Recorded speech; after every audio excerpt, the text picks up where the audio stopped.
Hello, hello. Welcome to 10 Minutes with Todd at Beyond 615. So much of Christian music is either written, produced, recorded, mixed in the 615, which is the area code for Nashville. And so this is about celebrating someone in the process of creating music, all the way to the end product, which, well, is Christian radio for those of us in radio. And so this is episode number 10. And today's guest is WJTL Lancaster, Pennsylvania music director and host of Nik at Nite, Nik Curtis Beal. Here she comes.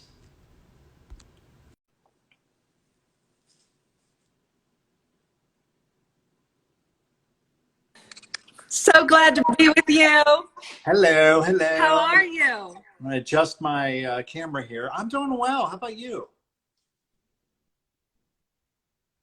Uh-oh, connection issue. What's that? I'm doing good. I'm trying to take in the rays here. 85 in Pennsylvania. Is it really? Can you hear me? Is it? It is. Lancaster, or Kiss. so it's not pronounced Lancaster. Kiss. Lancaster. Yeah. You got it. It's pronounced Lancaster? Kister. Yep. Okay. All right. Okay, so you're walking around. There's a bunch of stuff on the walls. I'm not hearing you very well. Where in the world are you? Oh, no. I am at the Junction Center. Can you hear me all right? Yeah, go ahead. Because I'm in the mezzanine. I'm in the mezzanine level of the Junction Center, which is an amazing spot to be. I'll take you back to where we just were just a moment ago, but it is, I'll see if you can see here, the stage, the curtains, one of my favorite, this is the mezzanine level for the VIPs that come in for the concert. So we're very excited about doing live concerts once again. Time out. So this is associated with the radio station you work at? Yes, the radio station is just across the breezeway, so to speak. How beautiful. What if it is? It is beautiful. I'll show you the radio station. So we're on the second floor here, the mezzanine level, and the radio station is right there. Wow. The broadcast studios.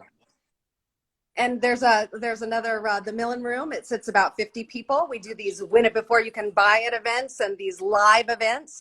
So we are so ready to, get those going again. I guess. Well, thanks for the tour. That was kind of a surprise. I wish every radio station I worked at had something like that. That's cool. This is the listener lounge. And I have two favorite things in the listener lounge. Three. Okay. I'll say my first favorite thing is this album. Of course, it says to Tim Landis, but you see there, the Bloom Project from Audio Adrenaline. Yeah. And then the other guys that I used to work with, they're over here on this wall. So Creation Concerts. Yeah. Yes. Okay. My third favorite thing about this VIP room for the concert goers is this. Help yourself to, what is it? Can you read it? It's backwards. Oh. It says, help yourself to anything in the fridge. Wow. You guys got any job openings? VIP experience. Yeah. So we're headed downstairs. I'm going to show you. We're going to go to the green room. Okay. But I just saw JJ Weeks was on. He was on the stage not so long ago. This is the stage into the rest of the Junction Center. And what's great is the buses can load right in. The artists come right in, and then they get to go right down here to the green room, which has full laundry, separate dressing rooms for them, and some art created by Tim Landis himself. And for those who don't know, Tim Landis is the creator of the Creation Festival. Look at this. Here, Steve Taylor and the Perfect Foil. Where's Peter Friller? I'll give you an image that you'll remember. Down here through the hallway into the green room. And this one, you remember this one? Oh, yeah. Hershey Park. Well, Wow. welcome to the Junction Center. Thank you so much for hanging out. I'm glad you're here.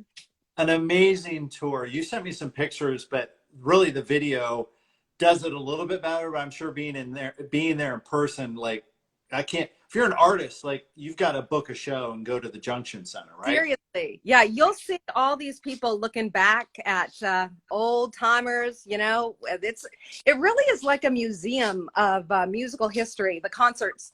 And here's here's a picture of Fred McNaughton, our morning show guy, which also, you know, he has how many records out now? 10 records, I think. Unbelievable. Some really, really great. Look at this. How about some Matt Thiessen, Reliant K, going back in a bit. So it Wow. is fun for the artists to come through, and Tim Landis actually took all these old cassette tapes and he made artwork for the walls. I see Rich Mullins, Wes King, Yes. Michael W. Smith. Look at this. Yes. Look at Crystal Lewis. Oh my gosh. Oh, I'll show you this. This goes back to some of my old employment here. Remember these guys? I don't. The Who is it? DeGarmo and Key Oh, Band. yeah. It says the DeGarmo and Key Band. Well, that's got to be like early '80s. Look at Dana Key. He's got his feathers. He's got his feather and hair going on. Wow. They sang a song, God Good, Devil Bad. Oh yeah, I know that one. It has a great intro. If you're going to talk over that intro, you're going to feel like a rock star. That's true. It's like a DJ's favorite intro. It is. So upstairs, you mentioned that you worked with some of these people. You're in radio now, but that's not how you started in your career. Right. I originally was a sheep herder out in Montana. Seriously? Seriously, yes. Yes. And I'm telling you the truth. I used to stand in the field and pray to God in the middle of Montana with all these sheep and pray that God would someday use me for something different than herding sheep. And fast forward, I mean, the story goes on. I end up in Maine. We get moved there as a family because a bunch of Montanans, a bunch of farmers are in severe drought. And Reagan was president at the time. Somebody in Congress said, what if we took the farmers who are going in debt because of the drought and we trained them to build battleships? And everybody said, let's do it. Let's do it. They know how to weld, right? And we were one of 200 farm families that were moved from Montana to Maine. And we stayed there, and my parents are back living on the farm in Montana because of that time in Maine, thanks to Reagan and the whole administration at that time. So I got started in radio there in Maine after I spent much time interviewing goats and sheep in Montana, just to warm up, you know. That's crazy. Someone joined and asked what radio station you're at. It's WJTL in Lancaster, Pennsylvania. Yes, brother. Yep, that's Yes. it. I Okay. was so in Maine. I'll get this. Yeah. You might appreciate this, but in Maine, I was working at WMSJ. I was doing the morning show. The team was called The Blonde and What's His Name, and we did the morning show. I was the music director up there, and I got a call from this kid who was making music at this theater in downtown Athens, Georgia. And he's like, I know Maine has a rock and roll flair. I think we might have an album that fits what you guys are doing. That album was the Contagious album from Third Day. It was Mac Powell on the phone. Wow. How crazy, Wow. right? That is crazy.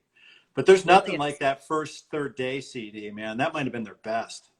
No, the cassette was way better than the label CD, I'm sorry to say. All right. I don't know that I already heard the cassette. Yeah, the Contagious album. Yeah, you Okay. gotta hear that one. I'll have to It was look that raw up. and ready. Okay. So quickly, our 10 minutes is almost up. I forgot to set my timer and everything. I got all discombobulated because I was like, "Where are you?" Um, you ended up in Nashville. Tell me about that, and then you ended up in where you are now in Lancaster, Pennsylvania. Tell me about your Nashville experience on the label side. Yes. So I was working at a radio station at a network, Morningstar Radio Network in Nashville, and ended up connecting with some great folks that invited me to work a record that they thought was really, really different. And so I wasn't sure if I was going to do a record label thing. I was a radio person through and through. And that's all I wanted to ever be. But they said, we really want somebody who loves radio to push this envelope. And so the album they ended up titling Jesus Freak. And it was phenomenal to really get to connect with Toby, Mike, and Kevin in a way that, you know, they were just bridging into new territory with radio and really getting to stand at the mixing board with Toby Mac and just making intentional choices for national radio.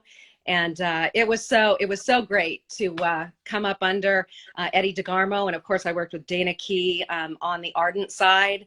They were working a bunch of very cool stuff, Big Tent Revival and Small Town Poets and Skillet. You might remember them. So I was just starting out as they were just getting started out. I remember standing outside Eddie DeGarmo's office when out came this like surfer looking dude from Memphis. And he said, I just signed a record deal. And I said, you did?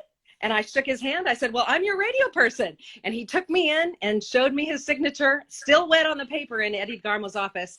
That was John Cooper of Skillet. Wow.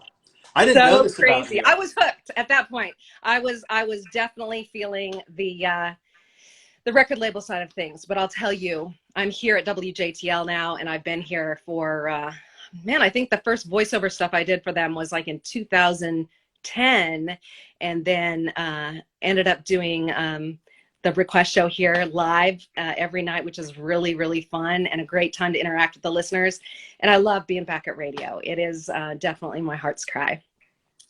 What an amazing story. I didn't know any of that about you in that detail. That is so cool. I mean, when you talk about songs, you think about maybe early Bob Carlyle and Butterfly Yes. Kisses. Yeah. That Allies. Woo! that notoriety that song got. I mean, he was either on Leno or Letterman. I remember Amy Grant, of course, Michael W. Smith, Mercy Me. I can only imagine. Yeah. Jesus Freak from DC Talk changed everything. It did. It really did. It really, really did. And I remember Eddie DeGarmo from his perspective, watching Toby, Mike, and Kevin, you know, carrying gear in and setting up the stage for DeGarmo and Key, and him in watching his relationship with the guys from DC Talk and seeing that baton sort of being passed was happening in Jesus Freak. And it was an amazing God-led opportunity. I mean, that's the answer to the prayer, the girl that was praying out in the field with the sheep, you know? There you did, like a great radio personality. You tied everything back and wrapped it up. Thank you Yes. for hanging out. And that I love this history. I hope Chris Hauser eventually watches this. He will probably be right on track with You'd you. need like episodes with Chris Hauser. Yes. Episodes. Yeah. I got to get him on here soon. We've Yes. talked about it, but thank you so much for taking time out of your workday and hanging out. I can't wait for more people to watch and hear your heart and passion for how God used you from a girl in Montana and Maine to Nashville to Lancaster, Pennsylvania. That's right. There Thank you you so went. much. Thank you so much, Todd. Love All you right. guys. See ya. See you. Bye. Bye.